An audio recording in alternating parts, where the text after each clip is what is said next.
জয় শ্রীকৃষ্ণ। রাধে রাধে। নমস্কার, সবাইকে সুস্বাগত জানাই আমাদের বৈদিক ধর্ম তথা সনাতন ধর্মীয় তথ্যমূলক চ্যানেলে। সকলে কেমন আছেন? নিশ্চয়ই ঈশ্বরের অশেষ কৃপায় সকলে ভালো আছেন, সুস্থ আছেন। আজকের ভিডিওটি রয়েছে আপনাদের জন্য চৈত্র মাসের শুক্লপক্ষের একাদশী, পবিত্র কামদা একাদশী। যে একাদশীটি চৈত্র মাসের শুক্লপক্ষের রাম নবমী ব্রতের দিন এই একাদশী ব্রতটি পালন করতে হবে। চৈত্র মাসের শুক্লপক্ষের একাদশী হচ্ছে কামদা একাদশী। যে একাদশীটি চৈত্র মাসের শুক্লপক্ষের রাম নবমীর ব্রতের পরেই এই একাদশী ব্রতটি পালন করতে হয়। এই তিথি হচ্ছে পাপ নাশক ও পুণ্যদায়িনী। এই একাদশী ব্রতটি আপনাদেরকে পালন করতে হবে বিশেষ করে 29শে মার্চ রবিবার দিন আপনাদেরকে এই ব্রতটি পালন করতে হবে পবিত্র কামদা একাদশী ব্রতের। আপনারা অবশ্যই সকলে রবিবার দিন 29শে মার্চ 2026 এই পবিত্র কামদা একাদশী ব্রতটি পালন করবেন। চৈত্র মাসের শুক্লপক্ষের একাদশী কামদা একাদশী এবং পালন করতে হবে আপনাদেরকে বিশেষ করে সোমবার দিন। অবশ্যই পালনের সময় কি রয়েছে তা আপনারা শ্রবণ করবেন এই ভিডিওটির মাধ্যমেই। আর এই কামদা একাদশী চলাকালীন আপনারা কোন কোন খাবার বিশেষ করে গ্রহণ করবেন না, একদমই মুখে তুলবেন না, নইলে এই একাদশীর পূর্ণ ফল আপনারা কিছুতেই অর্জন করতে পারবেন না।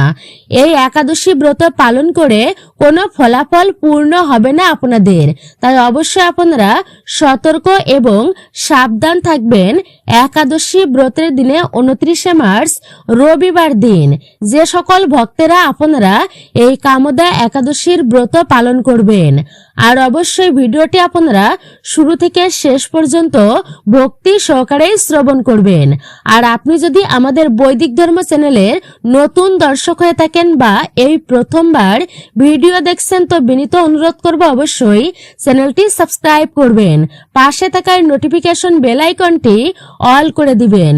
আর ভক্তিতে অবশ্যই ভিডিওতে একটি লাইক করবেন এবং কমেন্টে ভক্তি, ভালোবাসা ও শ্রদ্ধা দিয়ে অবশ্যই জয় শ্রীকৃষ্ণের জয় লিখতে একদমই ভুলবেন না। বা আপনার গুরুদেবের নামটি একটি বারের জন্য হলেও অবশ্যই লিখে জানাবেন।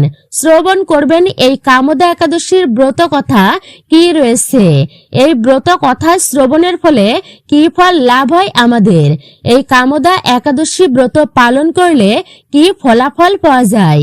তো অবশ্যই শ্রবণ করুন আজকের এই ভিডিওটি।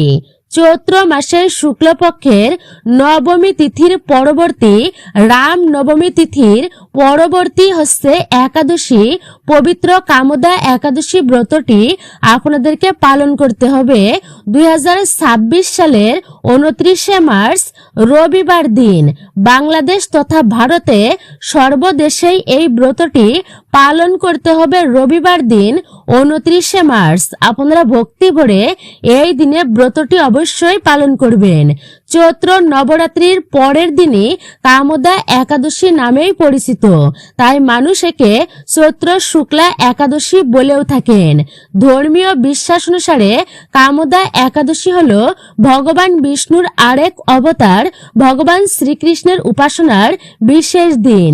এই দিনটি চৈত্র মাসের ঋতুমতির একাদশী তিথিতে পালন করা হয়ে থাকে, চৈত্রী একাদশী নামেও পরিচিত। আর এর গুরুত্ব অত্যন্তই বেশি রয়েছে, মহিমা রয়েছে ও তাৎপর্যপূর্ণ। কামদা একাদশীর ব্রত কথার গুরুত্বই বা কি রয়েছে, কেন এই ব্রত এতটা শ্রেষ্ঠ এবং মাহাত্ম্যপূর্ণ বলা হয়েছে, তাই এর অত্যন্তই গুরুত্ব রয়েছে। কামদা একাদশী ব্রত কথার গুরুত্বই বা কি? মহাভারত মহান মহাকাব্য কামদা একাদশীর ব্রতের কথা উল্লেখ আছে। মানুষ বিশ্বাস করে যে ভগবান শ্রীকৃষ্ণ জ্যেষ্ঠ পাণ্ডব ইন্দ্রপন্থের রাজা যুধিষ্ঠিরকে কামদা একাদশীর গুরুত্ব এবং উপকারিতা ভাগ করে নিয়েছিলেন।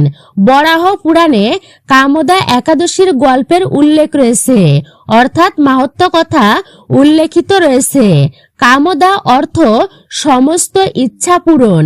যে সকল ব্যক্তিরা অর্থাৎ যে সমস্ত ভক্তেরা তাদের কোনো ইচ্ছা পূরণ যদি না হয়, তাহলে অবশ্যই এই কামদা একাদশী ব্রতটি আপনারা পালন করবেন। ভক্তি, ভালোবাসা ও শ্রদ্ধা সহকারে শ্রীকৃষ্ণের আরাধনা করবেন এই বিশেষ দিনে। সর্বদাই ভগবান শ্রীকৃষ্ণকে স্মরণ করবেন এই কামদা একাদশীর ব্রতের দিনে। এর ফলে সেই মানুষের সমস্ত ইচ্ছা খুবই সহজে অর্থাৎ তাড়াতাড়ি পূরণ হবে। মানুষ বলে যে জীবনের সমস্ত ইচ্ছা পূরণের জন্য কামদা একাদশী ব্রত পালন করা হয়। আবার অন্যান্য অনেক হিন্দু শাস্ত্রীয় গ্রন্থে কামদা একাদশীর ব্রতের কথা বলা হয়েছে। এই ব্রত জীবনের হারানো পুণ্য ফিরে পেতে সাহায্য করে, অর্থাৎ অতীতের অন্যায়ের জন্য ক্ষমা প্রার্থনার জন্য এই দিনে উপবাস পালন করা বিশেষই গুরুত্বপূর্ণ। এই ব্রত হারানো পুণ্যফল ফিরে পেতে সাহায্য করে, অর্থাৎ অতীতের অন্যায়ের জন্য ক্ষমা প্রার্থনার জন্য এই দিনে উপবাস পালন করা হয়। বিবাহ দম্পতির সন্তানের আশীর্বাদের জন্য কামদা একাদশীর উপবাস পালন করা অত্যন্তই গুরুত্বপূর্ণ এবং সুফল প্রাপ্ত করা যায়। এটি এমন একটি পথ যা মানুষকে ভগবান শ্রীবিষ্ণুর বিশেষ করে আবাসস্থলে বৈকুণ্ঠে নিয়ে যায়। ভক্তির ফলে এই কামদা একাদশীর ব্রত পালন করতে হবে আপনাদেরকে। বিশেষ করে 29শে মার্চ আপনাদেরকে রবিবার দিন 2026 সালের 29শে মার্চ এই দিনেই এই ব্রতটি পালন করতে হবে। প্রথমত আপনাদেরকে মনে রাখতে হবে এই কামদা একাদশীর ব্রতটি আপনাদেরকে পালন করতে হবে 29শে মার্চ রবিবার দিন। অবশ্যই সূর্যোদয়ের আগে এই দিনে ঘুম থেকে উঠে স্নান করতে হবে এবং অবশ্যই শ্রীকৃষ্ণের পূজা অর্চনা আপনারা শুরু করবেন। স্নানের জলে যদি পারেন তাহলে গঙ্গা জল হলুদ মিশিয়ে আপনারা স্নান করবেন। স্নানের পর শুদ্ধ পোশাক পরিধান করবেন, অর্থাৎ যদি পারেন হলুদ পোশাক আপনারা পরিধান করবেন। তা অত্যন্তই শুভ হতে পারে আপনাদের জন্য, সেই ভক্তের জন্য বিশেষ করে। এরপর শ্রীকৃষ্ণের ভক্তি, ভালোবাসা ও শ্রদ্ধা দিয়ে আপনারা পূজা অর্চনা করবেন এই দিনে। তাকে অবশ্যই সম্মান জানানোর জন্য আদর্শ উপায় কামদা একাদশীর ব্রত পূজার সুফল গ্রহণের জন্য চন্দন, ফল এবং ফুল নিবেদন করবেন। যে কেউ কামদা একাদশীর ব্রত পালন করে তাকে অবশ্যই মনে রাখতে হবে এই কয়েকটি খাবার আপনারা ভুলেও কিন্তু এই দিনে গ্রহণ করবেন না। আর আপনি যদি এই ব্রত নাও পালন করেন তবুও এই দিনে এই খাবারগুলি ভুল করেও গ্রহণ করবেন না, অর্থাৎ মুখেও তুলবেন না। অবশ্যই এই দিনে আপনারা সম্পূর্ণরূপেই নির্জলা একাদশীর ব্রত পালন করতে পারেন। যদি কেউ নির্জলা একাদশীর ব্রত পালন করতে না পারেন তাহলে অবশ্যই এই দিনে আপনারা ফলমূলাদি গ্রহণ করতে পারেন। আর অবশ্যই জানবেন কি কি খাবার আপনারা খাবেন, কি কি খাবার খাবেন না। এই কামদা একাদশীর দিনে ভক্তদের মনে রাখা উচিত যে কামদা একাদশীর ব্রত উপবাস চৈত্র মাসের শুক্লপক্ষের দশমীর আগের রাত থেকেই শুরু হয়। সূর্যাস্তের আগে অবশ্যই নিরামিষ খাবার খাওয়ার অনুমতি রয়েছে। এটি একটি 24 ঘন্টার উপবাস ব্রত যা সূর্যোদয় থেকে শুরু হয় এবং পরের দিন দ্বাদশীর ভোরে শেষ হয় এই ব্রতটি। অর্থাৎ আপনারা বিশেষ করে এই কামদা একাদশীর পালন সুসম্পূর্ণ করবেন সোমবার দিন। সোমবার দিন এই একাদশীর ব্রতের পালন করতে হবে আপনাদেরকে। পালনের সময় কি রয়েছে তা আপনাদের সাথে অবশ্যই তুলে ধরা হবে।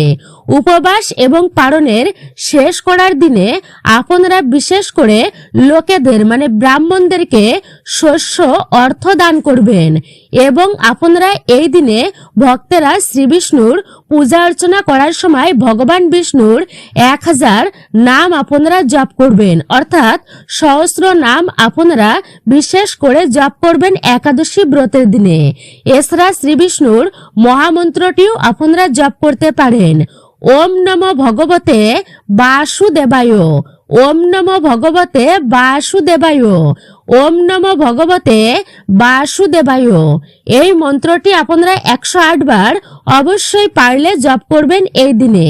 অনেকেই ভগবান শ্রীকৃষ্ণের আশীর্বাদ পেতে এই দিনে কৃষ্ণ ভজন ও অন্যান্য বৈদিক মন্ত্র পাঠ করেন। অবশ্যই এটি করাও অত্যন্তই শুভ হবে আপনাদের জন্য। এই দিন অবশ্যই কামদা একাদশীর ব্রত কথা পাঠ বা শ্রবণ অবশ্যই করবেন। এই দিনটিকে মোক্ষ লাভের জন্য আদর্শ দিন বলেই মনে করা হয়। ভগবান শ্রীবিষ্ণুর আশীর্বাদ লাভ করেন ভক্তেরা এই বিশেষ শুভ দিনে। তো অবশ্যই জানবেন এই কামদা একাদশীর দিনে কোন কোন খাবার খাওয়া মোটেও শুভ নয়, যে খাবারগুলো গ্রহণ করলে ব্রত সম্পূর্ণরূপে নষ্ট হয়ে যাবে, বরং ব্রত পালন করলেও আপনারা যে ফলাফল পাবেন না তার বিপরীতটাই হতে পারে আপনাদের সাথে।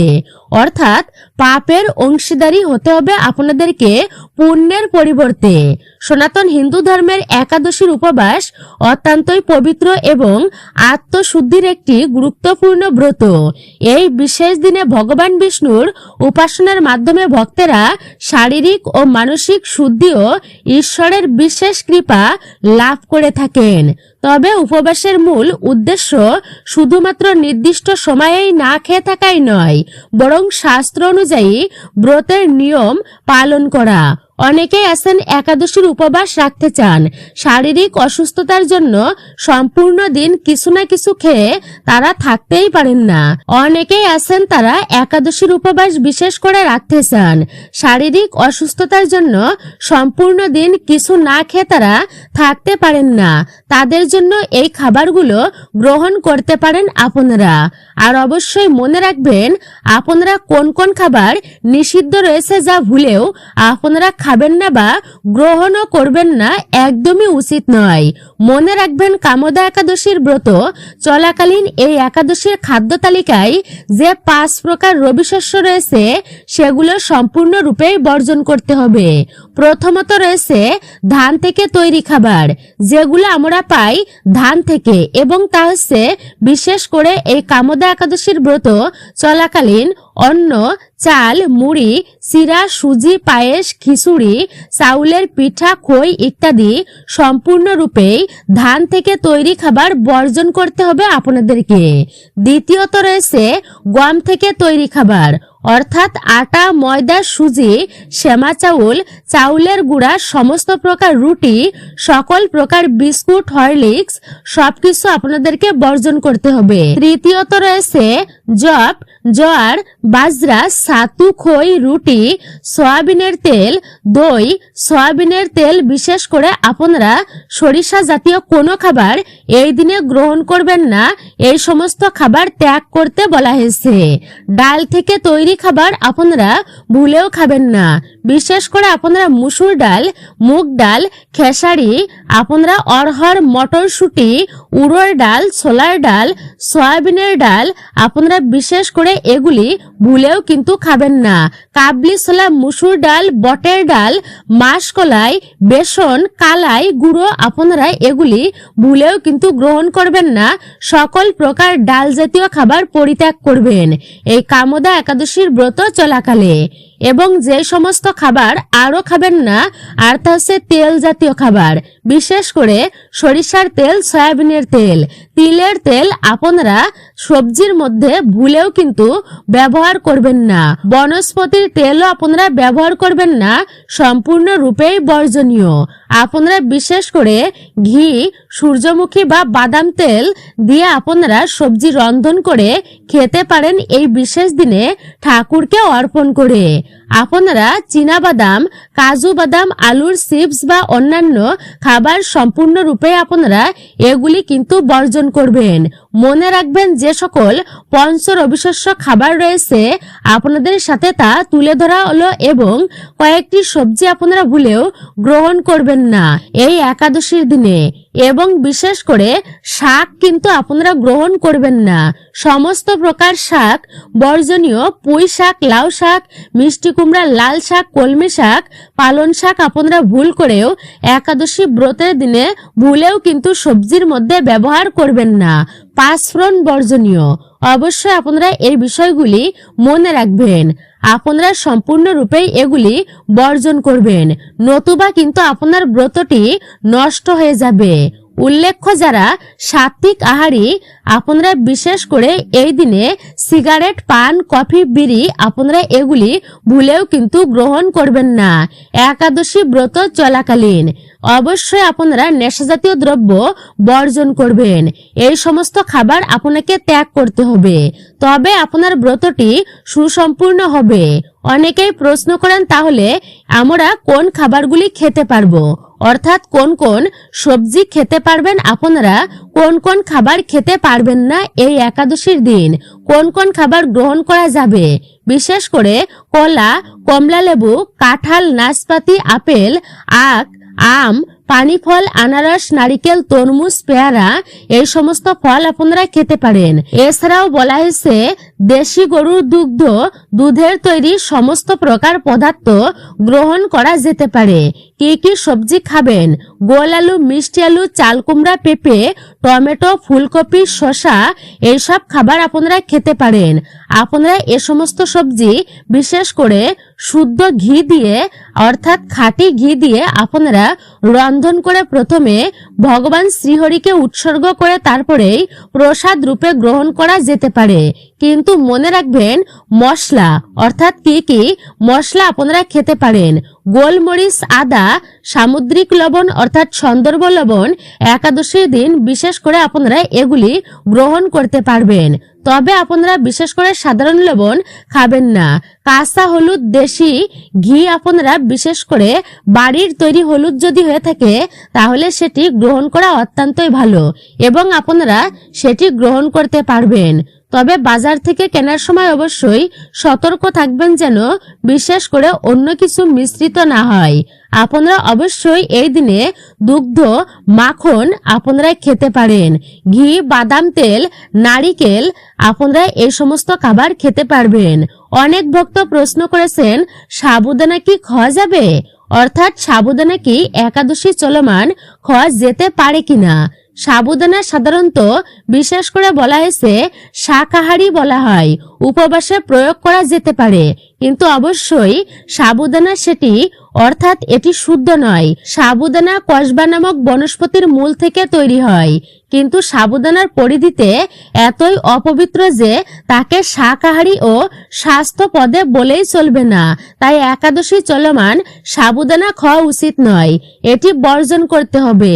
একাদশী চলমান চা, কফি এগুলি গ্রহণ করা যাবে না। চা এক ধরনের নেশাজাতীয় দ্রব্য, তাই আপনারা চা গ্রহণ করতে পারবেন না। চায়ের পরিবর্তে আপনারা দুগ্ধ আপনারা অবশ্যই গ্রহণ করতে পারেন, খাঁটি দুগ্ধ খেতে পারেন। একাদশী চলমান যদি একটি শস্যদানাও গ্রহণ করেন তাহলে বলা হয়েছে আপনাকে 4 রকমের পাপের অংশীদারি হতে হবে। বিশেষ করে মাতৃহত্যা, পিতৃহত্যা, ভ্রাতা হত্যা, গুরু হত্যা অর্থাৎ ব্রহ্ম হত্যার পাপ লাগবে আপনাদের। তাই অবশ্যই আপনারা একাদশী চলমান কোনো মতে আপনারা এই সব খাবারগুলি গ্রহণ করবেন না, তা থেকে অবশ্যই সতর্ক থাকবেন। এই কামদা একাদশীর দিন অবশ্যই আপনারা এই ক্রিয়াকলাপটি করতে পারেন। কামদা একাদশীর দিন ভগবান বিষ্ণুর পূজা অর্চনার পর এর জন্য অবশ্যই ময়দার আটার তৈরি একটি প্রদীপ জ্বালানো, তাতে কর্পূর এবং হলুদ আপনারা দিবেন। এতে করে আটকে থাকা কাজ উদ্ধার হবে এবং গ্রহ নক্ষত্রের শুভ প্রভাব দূরীভূত হবে। একাদশীর দিনে গঙ্গা জল অর্থাৎ জলে গঙ্গা জল মিশিয়ে আপনারা স্নান করবেন। এই দিনে অবশ্যই তাদেরকে জল উৎসর্গ করবেন। এই একাদশীর দিন মনে মনে ওম নমো ভগবতে বাসুদেবায় মন্ত্রটি জপ করবেন এবং সন্ধ্যাবেলায় তুলসীর সামনে অর্থাৎ তুলসী বৃক্ষের সামনে অবশ্যই ঘিয়ের প্রদীপ আপনারা জ্বালাবেন। এছাড়াও এই দিন ভগবান শ্রীবিষ্ণুর উদ্দেশ্যে সাত্বিক জিনিস নিবেদন করবেন।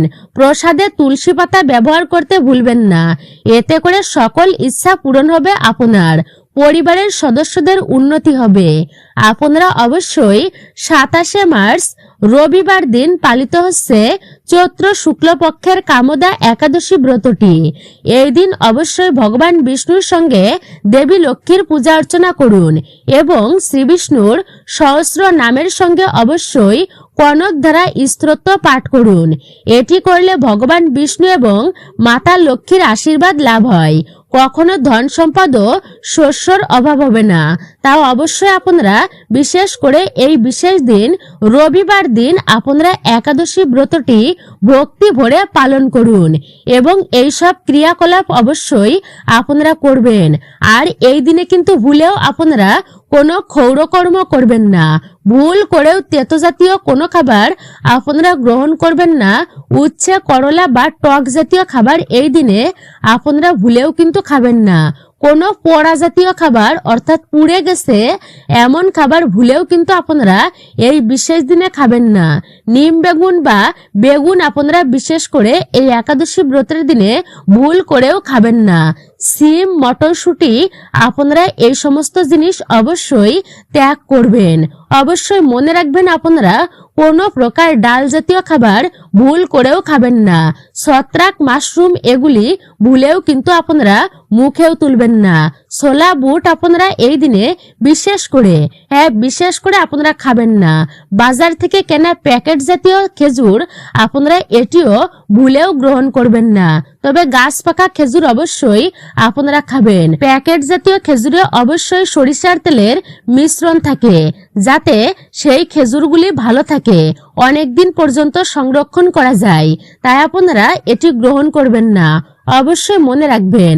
আর আজকের দিনে অবশ্যই আপনারা ভক্তি ও শ্রদ্ধা সহকারে কামদা একাদশীর ব্রত কথাটি শ্রবণ করুন।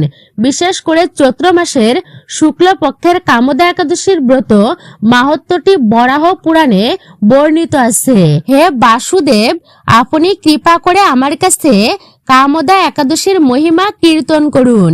শ্রীকৃষ্ণ বললেন, হে মহারাজ, এই একাদশী ব্রত সম্পর্কে এক বিচিত্র কাহিনী বর্ণনা করছি, আপনি এক মনে তা শ্রবণ করুন। পূর্বে মহর্ষি বশিষ্ঠ মহারাজ দিলীপের কৌতূহল নিবারণের জন্য এই ব্রত কথা কীর্তন করেছিলেন। ঋষি বশিষ্ঠ বললেন, হে মহারাজ, কামদা একাদশী তিথি পাপনাশক ও পুণ্যদায়িনী। পূর্বে মনোরম নাগপুরে স্বর্ণ নির্মিত গৃহে বিষধর নাগেরা বাস করত। তাদের রাজা ছিলেন পুণ্ডরিক। গন্ধর্ব, কিন্নর ও অপ্সরাদের দ্বারা তিনি সেবিত হতেন। সেই পুরী মধ্যে অপ্সরা শ্রেষ্ঠ ললিতা ও ললিত নামে গন্ধর্ব স্বামী স্ত্রী রূপে ঐশ্বর্যপূর্ণ এক গৃহে পরম সুখেই দিন যাপন করতেন। একদিন পুণ্ডরিকের রাজসভায় ললিত একা গান করছিলেন। এমন সময় ললিতার কথা তার মনে পড়ল, ফলে সঙ্গীতের স্বর লয় তালমানের বিপর্যয় ঘটল। কর্কটক নামে এক নাগ ললিতের মনের ভাব বুঝতে পারল। বিষয়টি সে পুণ্ডরিকের রাজার কাছে জানায়। বিষয়টি সে পুণ্ডরিক রাজার কাছে জানায়। তাই শুনে সর্পরাজ ক্রোধ ভরে কামাতুর ললিতকে অভিশাপ দেন, রে দুর্মতি, তুমি রাক্ষস হও। রে দুর্মতি, তুমি রাক্ষস হও। সঙ্গে সঙ্গে ললিত ভয়ঙ্কর রাক্ষসের রূপ ধারণ করল। বিষয়টি সে পুণ্ডরিক রাজার কাছে জানায়। তা শুনে সর্পরাজ ক্রোধ ভরে কামাতুর ললিতকে অভিশাপ দেন, রে দুর্মতি, তুমি রাক্ষস হও। সঙ্গে সঙ্গে ললিত ভয়ঙ্কর রাক্ষস মূর্তি ধারণ করলেন। তার হাত 10 যোজন বিস্তৃত হলো। তার হাত 10 যোজন বিস্তৃত, মুখ গুহাতুল্য, চোখ প্রজ্বলিত আগুনের মতো প্রকাণ্ড এক শরীর তিনি লাভ করলেন। ললিতের এইরকম ভয়ঙ্কর রাক্ষস শরীর দেখে ললিতা মহা দুঃখে চিন্তায় ব্যাকুল হয়ে গেলেন। স্বেচ্ছাচারী রাক্ষস ললিত দুর্গম বনে ভ্রমণ করতে লাগলেন।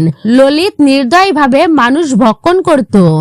এই পাপের ফলে তার মনে বিন্দু মাত্র শান্তি ছিল না।